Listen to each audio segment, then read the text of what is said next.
Prerna is here also. Hello, Prerna. Uh, Hi, good evening. Good evening.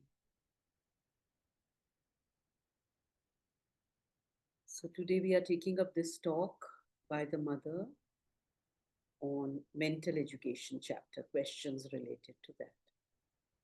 Pooja, would you like to start? And oh, this is a long answer. So maybe we will take it step by step. You can start and read at least till here.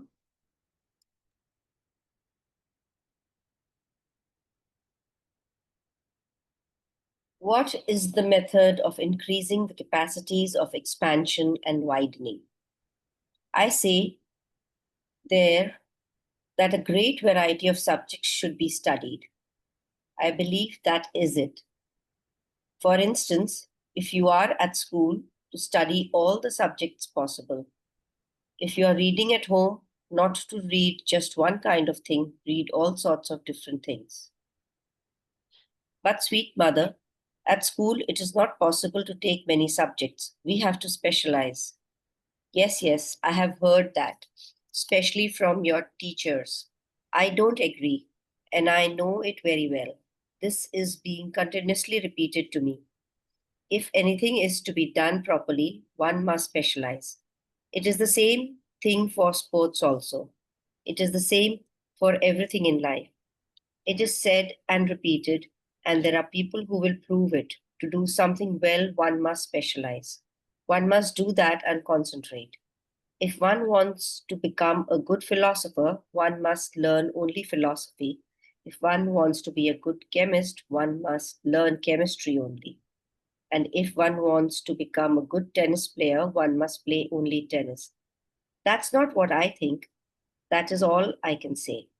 My experience is different. I believe there are general faculties and that it is much more important to acquire these than to specialize, unless naturally it be like M and M. Oh, Madame Curie, who wanted to develop a certain science, find something new. Then, of course, they were compelled to concentrate on that science.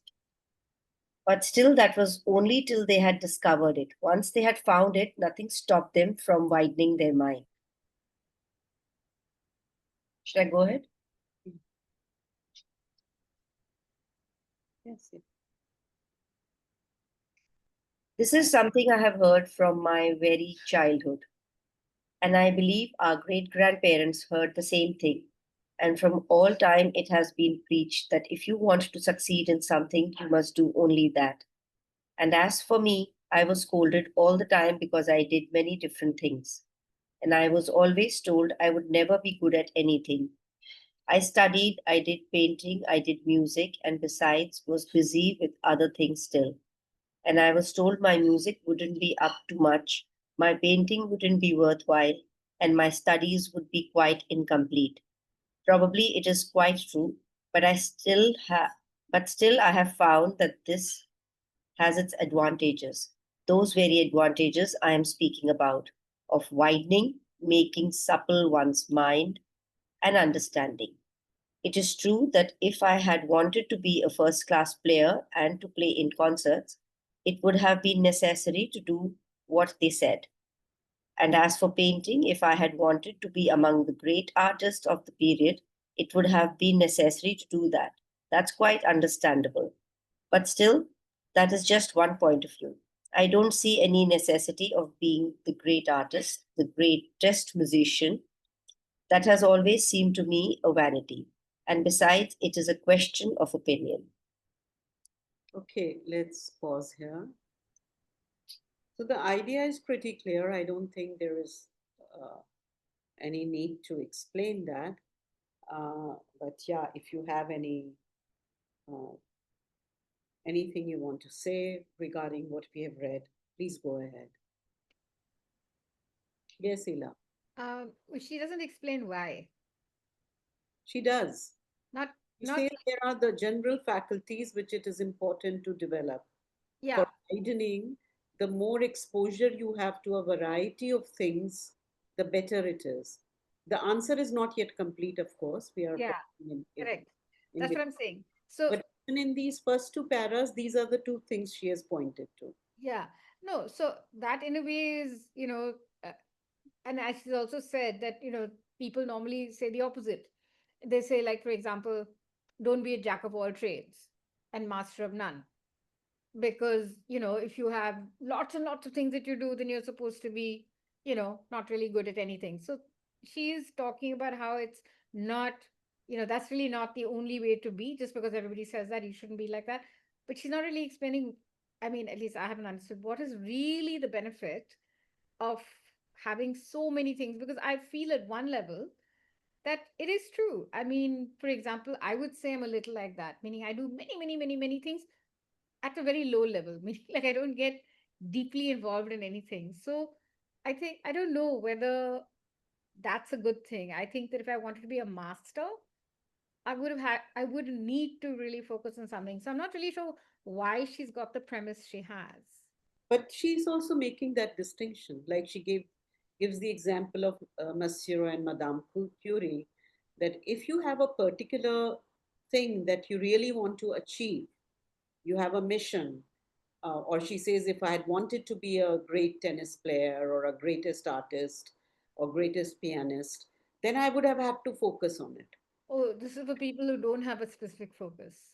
If you don't have that ambition, and she's saying, uh, for me, it seems like a vanity. See, there is a difference between ju- so there are many things we will have to put in context. The mother and Sri Aurobindo talk about perfection. They talk about giving whatever you do or whatever you learn your best. They talk about excelling, but they don't talk about being the best in what you do, best in comparison to others. There is no thing of that you have to be the best as compared to others. You have to give your best, do your best, but there is nothing about being best amongst others. So that is what she's calling vanity. And if it comes to you as your swadharma, that this is the thing I have to do, I'm born for this, or at this moment, this is the purpose of my life, then yes, you go ahead and focus on that only for that time.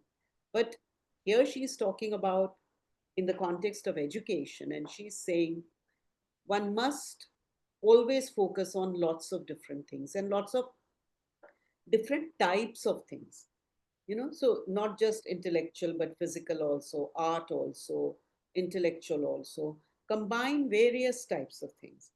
And now interestingly, if you see, in India we are still stuck to sciences, arts, commerce stream to a large extent. Less so now than before. Yes, but still very much compared to US and other places where you can combine filmmaking and science and music and theater with hardcore physics or chemistry. Those kind of options are very few here. There are not so many as yet. But this shift is happening. So somewhere, perhaps people have realized that it is not very healthy to just, do these watertight compartments, even Also, in there's a these lot to be said for cross pollination of ideas. So maybe that's another reason why it's, good to have a not just breadth. ideas, but your being. I mean, it is like being lopsided. You only develop the mind. What about Yeah. aesthetic being? What about your artistic temperament? What about your other faculties? So that kind of a thing. We can continue reading unless there is somebody else who wants to say something. Though I was reading all this, but today I found this very reassuring that unless it's your dharma to, focus on one thing and excel in that, you have to be best, exceed yourself and Yes. not just be bound. That's so beautiful and so reassuring today. Yeah. That's for dharma also, for some people it is clear, they know from childhood or some significant moment in their lives when it is revealed to them, purpose of their life. But for most of us, it might be, suddenly for the next few days or next few weeks, I feel this is something I have to focus on. This is the direction. And then it might change, or it might get achieved. I might have short term things. So when you have that kind of a purpose, then obviously you need to focus on it. But we are talking about developing the being, developing the mental being and the entire being. Okay, Kirti, why don't you take up the next two paragraphs?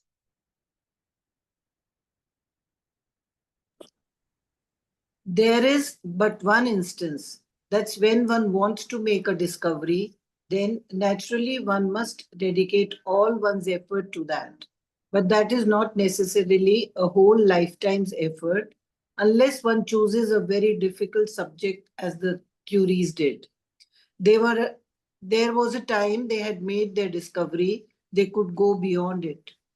Yet spontaneously, people who wish to keep their balance rest एक who wish to keep their balance rest from one activity and take up another. Examples are always cited of great performers or great artists or great scientists who have a kind of mania, a diversion. You have perhaps heard of Ingres's violin. Did I pronounce it right? I'm not, and I also don't know. Ingers, but I'm not sure. Ingres was a painter. He did not lack talent, and when he had some free time, he started playing the violin. And his violin interested him much more than his painting. It seems he did not play the violin very well, but it interested him more.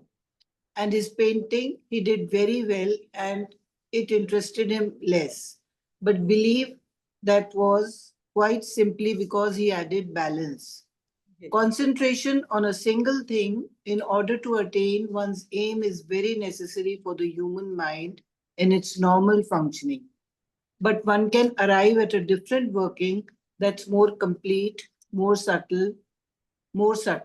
Naturally, physically, one is bound to be limited, for in physical life, one depends a great deal on time and space, and also it is difficult to realize great things without special concentration. But if one wants to lead a higher and deeper life, I believe one can acquire perhaps much greater capacities by other means than those of restriction and limitation. There is a considerable advantage in getting rid of one's limits, if not from the point of view of realization in action, at least from that of spiritual realization. Okay. So I hope it has become more clear. There is a realization in action in the world. If we want to establish something, we want to achieve, we are seeking fame, or we are going after a particular discovery, something, a material gain, whether it is an intellectual gain, whether for oneself or for the entire world, that doesn't matter. But then she's also talking about the spiritual realization, where this kind of balance and richness and wideness becomes important.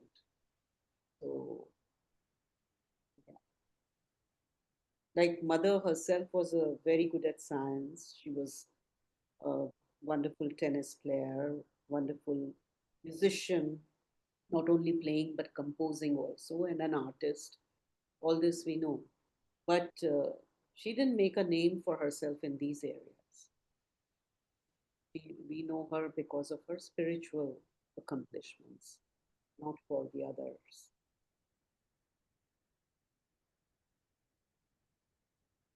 Okay, shall we continue?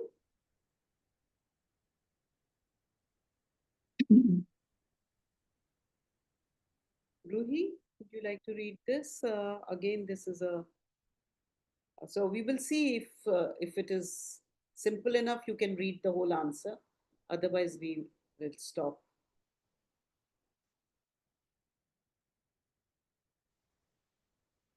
Why do we forget things? I suppose there are several reasons. First, because one makes use of the memory to remember. Memory is a mental instrument and depends on the formation of the brain. Your brain is constantly growing unless it begins to degenerate, but still its growth can continue for a very, very long time, much longer than that of the body. And in this growth, necessarily some things will take the place of others. And as the mental instrument develops, things which have served their term or the transitory moment in the development may be wiped out to the result. So the result of all that you knew is living in itself, but the road traversed to reach it may be completely blurred. That is, a good functioning of the memory means remembering only the results so as to be able to have the elements for moving forward and a new construction. That is more important than just retaining things rigidly in the mind. Okay, thank you. Okay. Much better, but still Thank you. towards the end, uh, there was something. I think your connection is bad. Okay, let's just focus on this paragraph and discuss it a bit. Anybody wants to say anything? So there are some reasons why I think you remember things of many years back and you don't remember things sometimes of recent past. For instance, I can remember a poem I learnt in school, but I may not remember a poem I read and I tried to learn recently as easily. I don't know why. Yeah, that happens. Although there would be, I think, multiple reasons for that. So here, the reason she's talking about is that as the brain grows till the point it reaches where it begins to degenerate, but as long as saying one, it's an interesting, yeah. So it continues to grow for a very, very long time, much longer than that of the body. And because as it grows, the old data may get wiped out and new data will take its place. So some people don't remember things which they learned earlier, but might remember something they learned recently, for example. And saying that uh, the road travel to reach that learning may be blurred, the exact process. Like even when we watch films, for example, we remember the key portions or the key messages, or maybe a dialogue here and there, but each and every detail we may not remember, or something we tried out, we did, we might remember the result, but not the entire process. So she's saying a good functioning of the memory means remembering only the results so as to able to have the elements for moving forward and a new construction. Basically, she's saying there is no need to remember each and every detail of how you arrived there. Of course, for lawyers, it's different. I mean, profession wise, it becomes different, or in situations, but in general, because instead of retaining things rigidly in the mind, what is important is moving forward and a new construction. That's the purpose of memory. Not just to mug up and retain things, but why are we trying to remember things? So that they can help us to form a new creation, something new, by referring to those and then forming something new. What Ruhi you are saying, so this is one element, but the memory also is not only a mental function, because there is a memory of the consciousness also of your entire being. Anything you participate in uh, with multiple senses, which kind of becomes an experience, could be an abstract experience, could be a concrete experience. There are chances of you remembering more because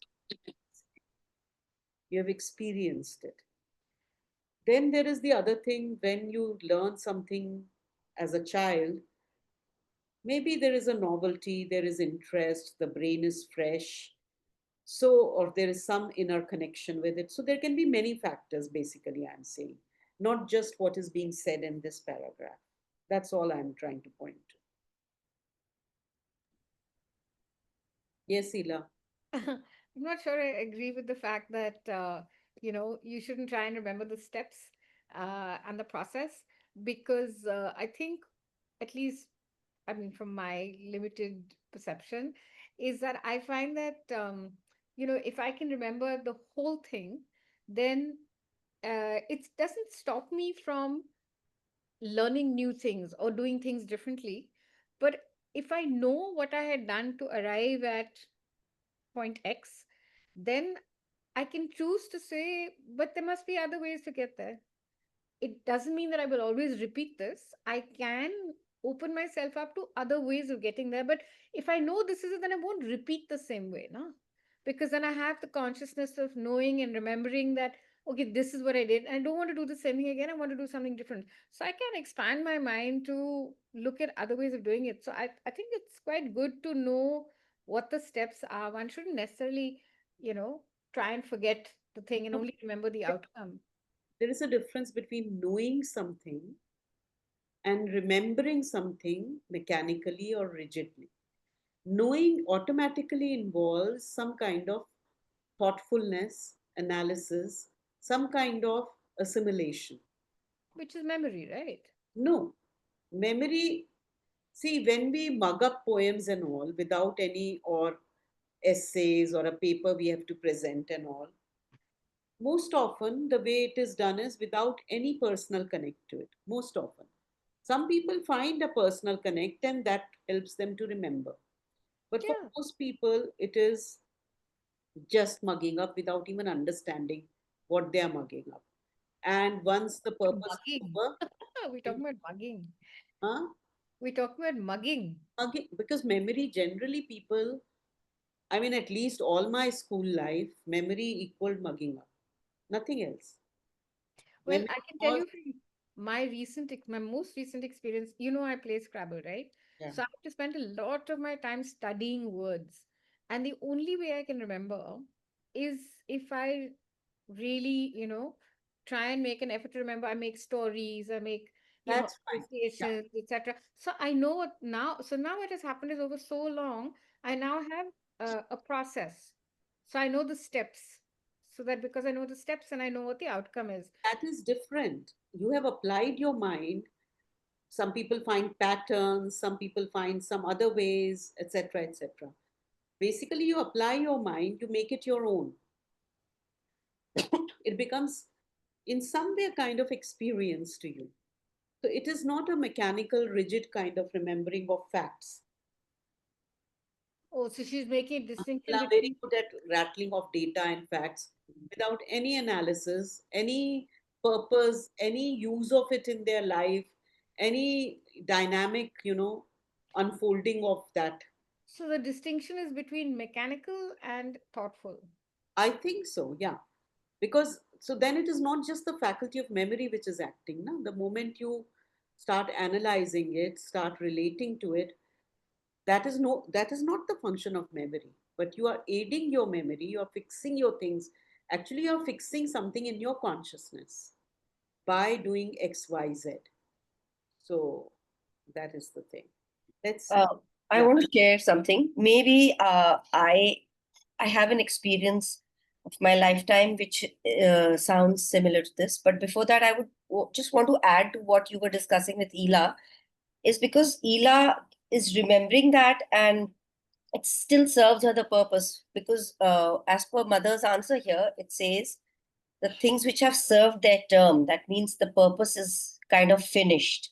Yes. What Ela is saying, maybe the purpose isn't finished, so she is still remembering and would like to remember.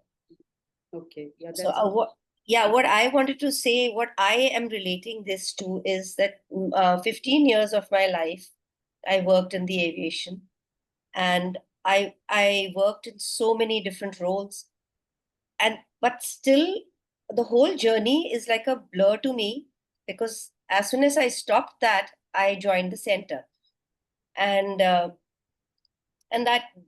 kind of that served the purpose over for me. After reading this, I always kind of think that why do I forget about it, and why do I don't remember incidents and people.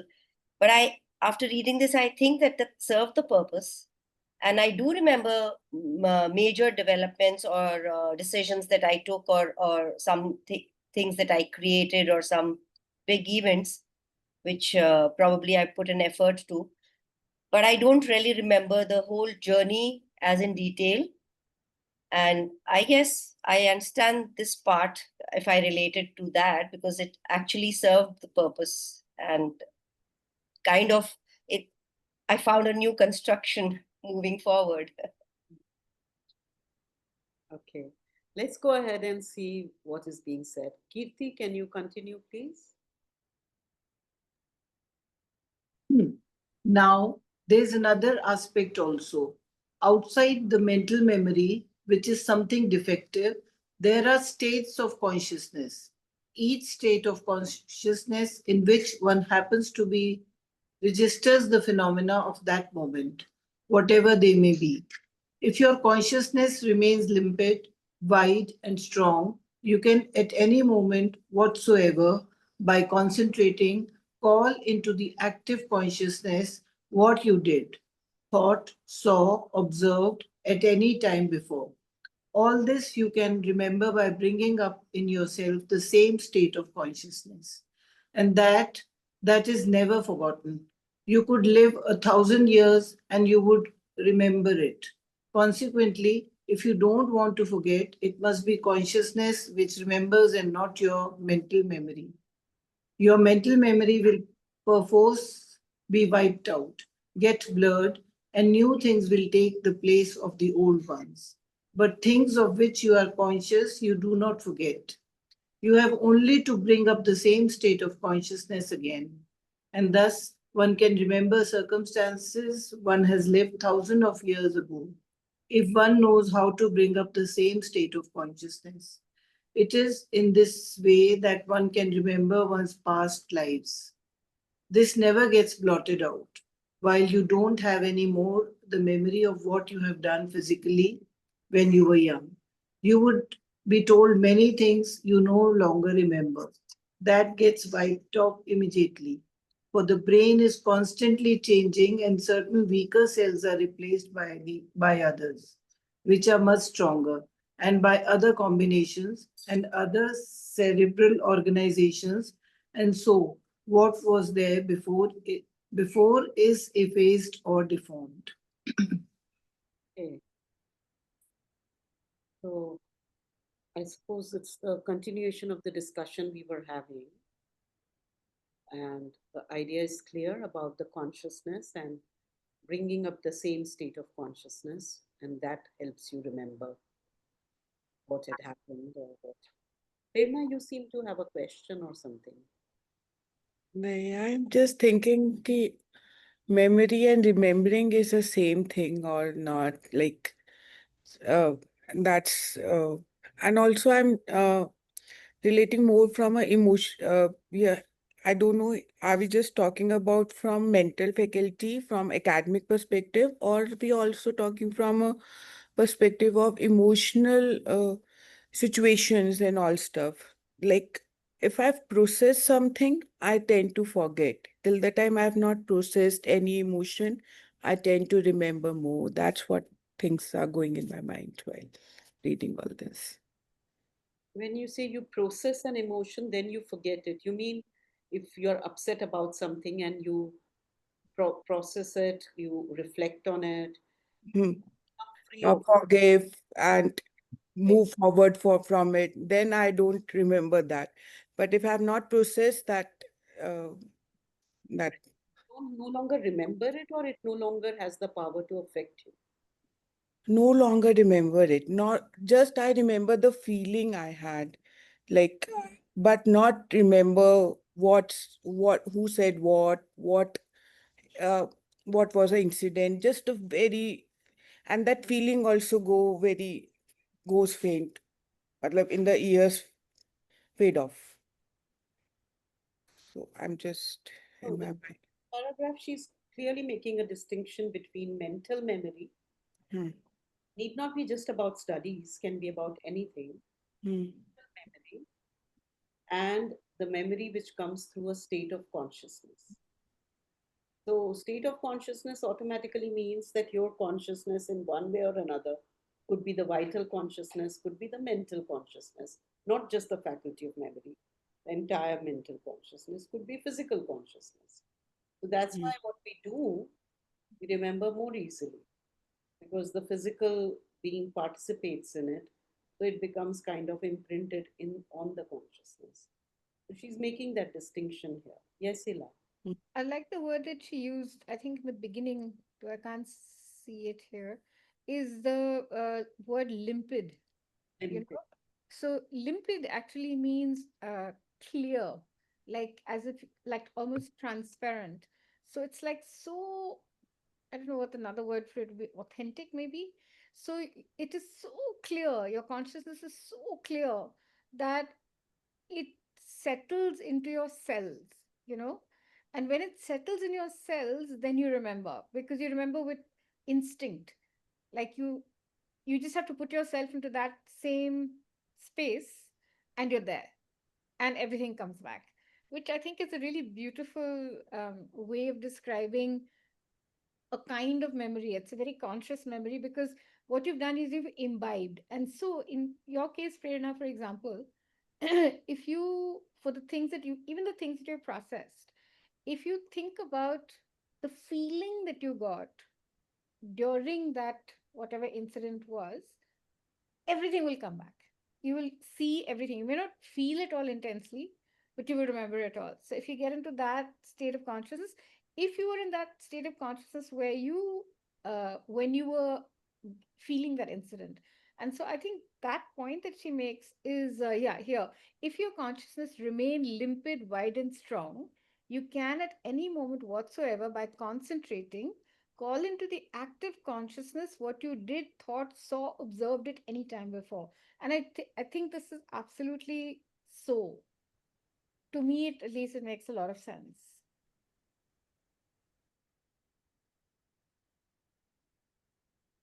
Yeah. So yes, Kirti, go ahead. No, what I was saying that she's also written here, na, the weaker cells, where is it? The weaker cells are replaced by the stronger ones. है ना? How would you explain that? The memory sometimes I think gets wiped off because of the physiological thing, because the cells are weak and like that. Yeah, in the earlier para also she said na, that the brain, I mean, always the brain is growing. So we all know that cells keep dying and new cells keep getting formed. So data continuously gets wiped off. So the weaker cells are replaced by the new ones. So then that also, that's a physiological process, yes. Um, so those of you who have also read Sri Aurobindo's chapters, you may recall, this is not exhausting the whole subject of memory.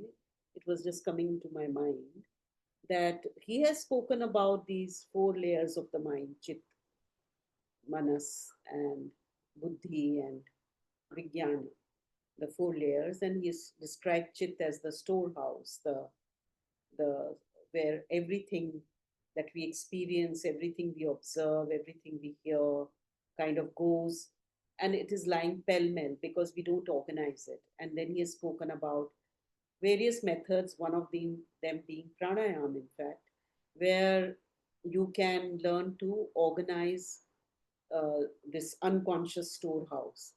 And then at your will, you can pull out, whatever you want. So everything gets organized like in a good filing cabinet or whatever, and then you know the system, and you can just pull it out when you need it. So he has also spoken about it in another way. So there are other methods also, and things here. The mother is basically making a difference between mental memory and saying even mental memory is for a purpose. Whatever you remember, the utility of it is to make you move forward, not just for its own sake, but anything that helps you go forward, that of course you should make an effort to remember, and in whichever way. And the other she's saying is that besides mental memory, there is a memory which is of the consciousness. So wherever your consciousness is engaged, consciously, mindfully, or whatever you call it, you can also remember things because of the state of consciousness. And when you connect to that state of consciousness, it brings back that experience. Like we have spoken about it earlier also, a particular smell, a particular sound immediately puts you in touch with a whole, some place you visited years ago. Because that smell somewhere, you maybe not consciously didn't docket it as, this smell belongs to this place, but it is there in your consciousness. It was an experience, and it brings back visuals, various things.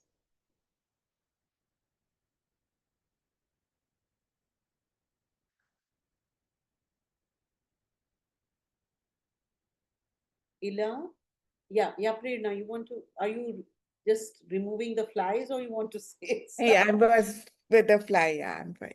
Yeah. Ila, do you want to read the next two paras? And only if there is a need, we will stop between Okay. the. From one can remember things which happened. Okay, one can remember things which happened thousands of years ago. Yes, if you go to a certain place, if you succeed in entering into contact with a place which existed thousands of years ago, and moreover, I believe I've written this somewhere, there is a record of the Earth's consciousness. And if you know how to go to that place, you can not only remember your own life, but everything that happened upon Earth. It is recorded there, and it is a phenomenon of consciousness. But how does one remember, sweet mother? For when one changes the body, the mind, I have just told you how, my child, and you did not listen to what I said. I said that if it is a mental remembrance, it will be effaced.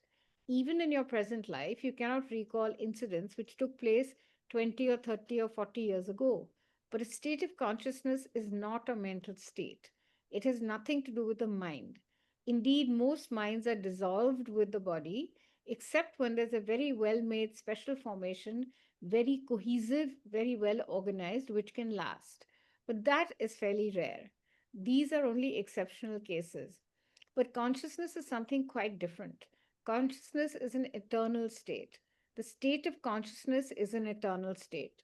Creation is born through consciousness, and if consciousness were withdrawn, there would be no creation any longer. And if you enter into contact with consciousness, you can discover this whole history of creation, for creation comes from consciousness. Consciousness is eternal. Now we've entered deep waters.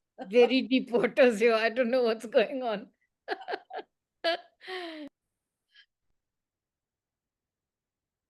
Yeah. So, mother is talking from experience, of course, something that she was able to do.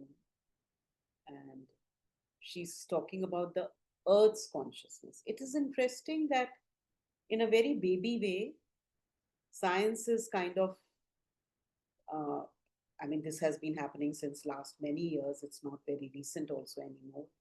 Recording of these certain waves where they are the Kirlian photography, for example, where they are recording, uh, shooting cars which have left the parking lot, but with the special camera, when they take a picture of the empty parking lot, they can see the cars which were there. So it leaves an imprint. Then there are experiments going on from the sound, from the atmosphere, drawing out the sound of, Mahatma Gandhi, for example, his words in his own voice.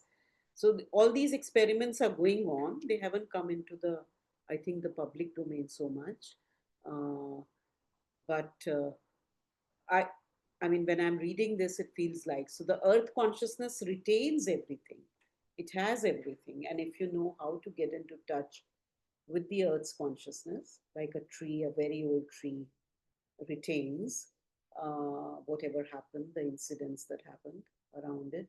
So the earth's consciousness also retains. And if you know, which obviously requires occult mastery, then you can come in touch and kind of read that book. That is what she's talking about. And again, she's making the differentiation between mental memory and the consciousness, and just kind of opening a window for us to what is consciousness and how powerful and what it can do. This is not for most of us, right? Yeah. But it is for us in the sense of starting to work with consciousness to the extent we can.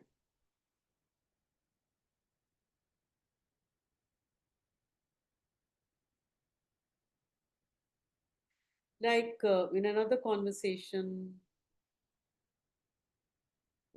I read something about, any question that is formed. For example, questions in the examination paper. Let's be very utilitarian and talk about those questions. So, any question which is formed, first there is the answer. When you set a question paper, you have the answer in your mind and you form a question around it. So, the answer already exists in the subtle plane. So, if I develop the power to connect with that plane, I will know the answer. I don't really have to study. I just have to look at the question paper and connect to that plane and get the answer because it already exists there, because my teacher thought of it. So that formation is there. Just on another note, there is something called intuitive healing, which is a bit like this, where you just get into a level of consciousness where you can actually sense the other person's issue and you can tell the other person what is diagnostically the problem and what needs to be done to heal it. There's a lady called she's a very, very, very famous mystic, Caroline somebody in the US who's written lots and lots of books, who's the world's most famous intuitive healer. But she operates in this sphere of consciousness. And there's one in India as well, but I don't know her name. Do share the links if you come. Yeah, I will. It's very easy to find. Okay. Shall we carry on? You want me to continue? No, we have read, you've read this point. Now we are going on to another question. Prerna, are you in this is the last question. Can you read? So I don't think so. I'm able to read. Yeah. Anybody wants to read again? I'll read. Mother, at times, unpleasant thoughts come and disturb us. How can we get rid of them? There are several methods. Generally, but it depends on people. Generally, the easiest way is to think of something else. That is to concentrate one's attention upon something that has nothing to do with that thought, has no connection with that thought, like reading or some work, generally something creative, some creative work. For instance, those who write, while they are writing, let us take simply a novelist. While he is writing, all other thoughts are gone, for he is concentrated on what he is doing. When he finishes writing, if he has no control, the other thoughts will return. But precisely when one is attacked by a thought, one can try to do some creative work. For example, the scientist could do some research work, a special study to discover something that is very absorbing. That is the easiest way. Naturally, those who have begun to control their thoughts can make a movement of rejection, push aside the thought as one would a physical object. But that is more difficult and asks for a much greater mastery. If one can manage it, it is more active, in the sense that if you reject that movement, that thought, if you chase it off effectively and constantly or almost repeatedly, finally it does not come anymore. But in the other case, it can always return. That makes two methods. Should I continue? The third means is to be able to bring down a sufficiently great light from above, which will be the denial in the deeper sense.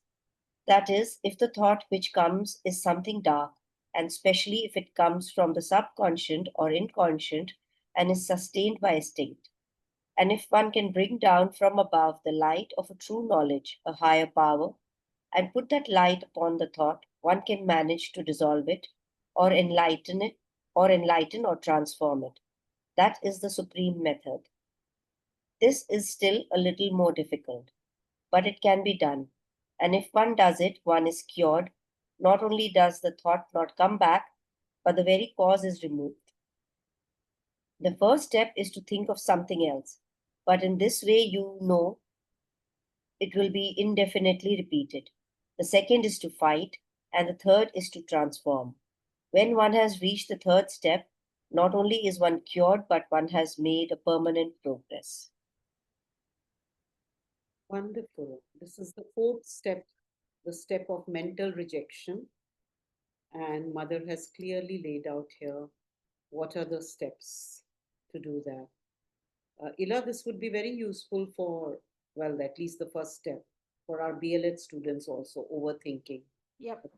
Overthinking. Yeah. Like to share something.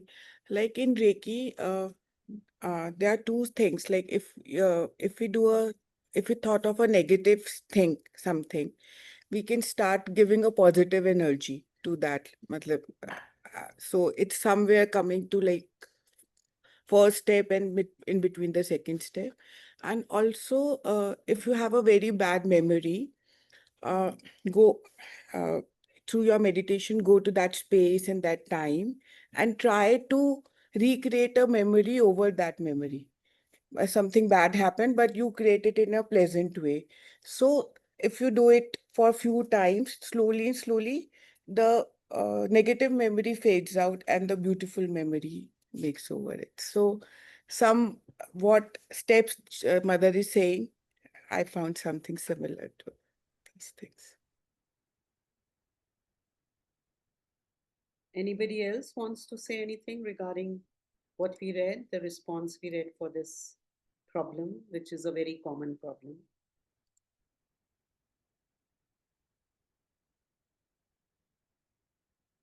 Yes, Ruhi, do you want to say something?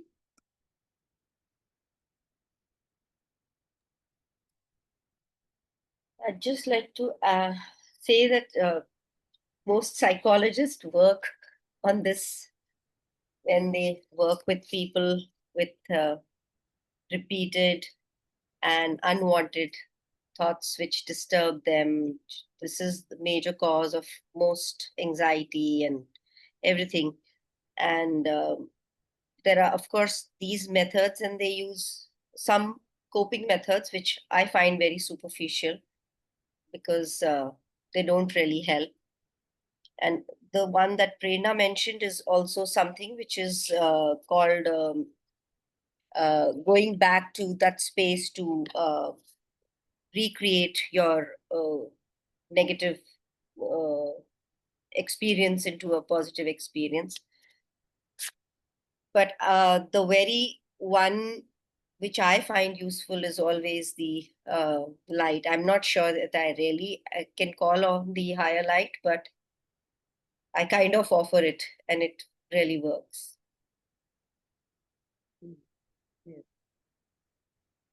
Yeah. So first is to distract yourself, to get engaged. But she makes a distinction. She says, get engaged in something creative, not just any activity, but something creative, which will engage your energies, constructive energies, and that will help you. So not something mechanical, that kind of thing, but something creative. And the second is by uh, fighting it by, what did she say exactly? Let me just look at the words.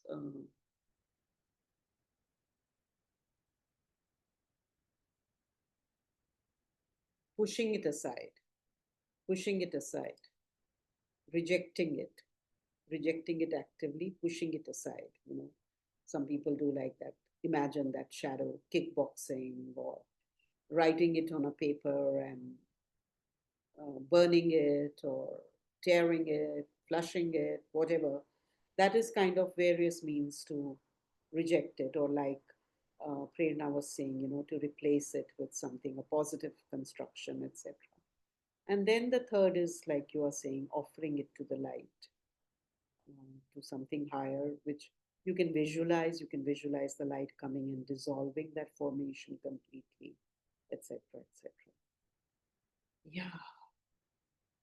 Anything anybody wants to say? Or, I mean, with this, we come to the end of mental education, and next time we will be taking up psychic and spiritual, the final chapter in this series of integral education, psychic and spiritual education.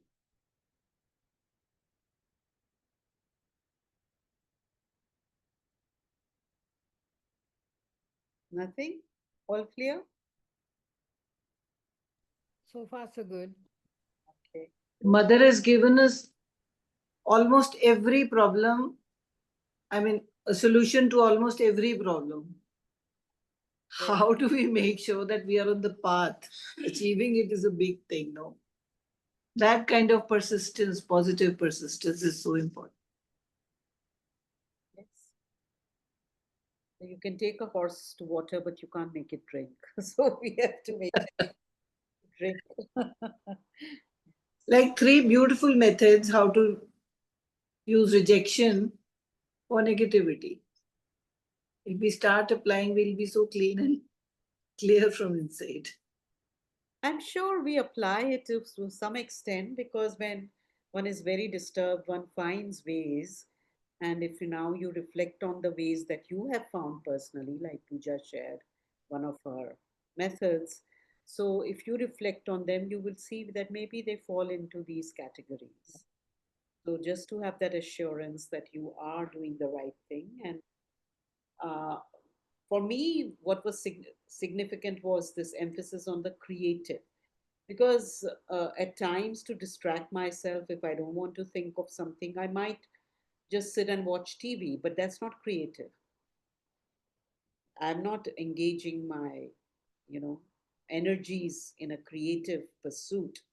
And it is very true what she says: when one is working or one is doing something which is creative, other thoughts don't come.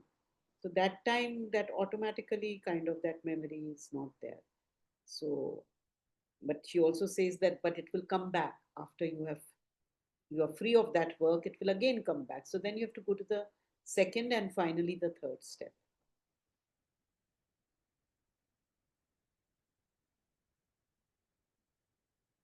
Okay, so see you next time, which is 18th August.